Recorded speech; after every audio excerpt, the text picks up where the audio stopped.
un problema, el de la pressió immobiliària o el de la violència immobiliària, que és una qüestió que és certa i és actual, i jo crec que la novel·la negra també és l'eina, el vehicle ideal per a posar de manifest aquests problemes que vivim.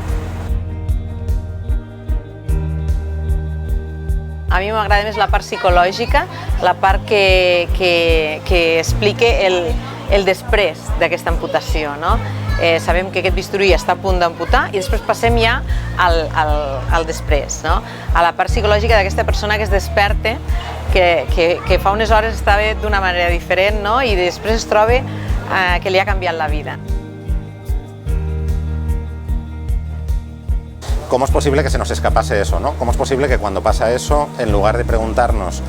qué había pasado con esa chica, que era la hermana del monstruo contemporáneo más importante de la historia reciente de España, cómo es posible que en vez de preguntarnos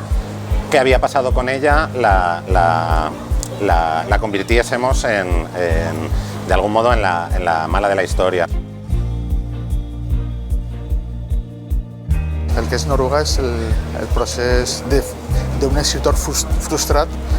que, des de la seva incapacitat per a escriure novel·les negres o novel·les convencionals o novel·les de gènere, acaba contant una història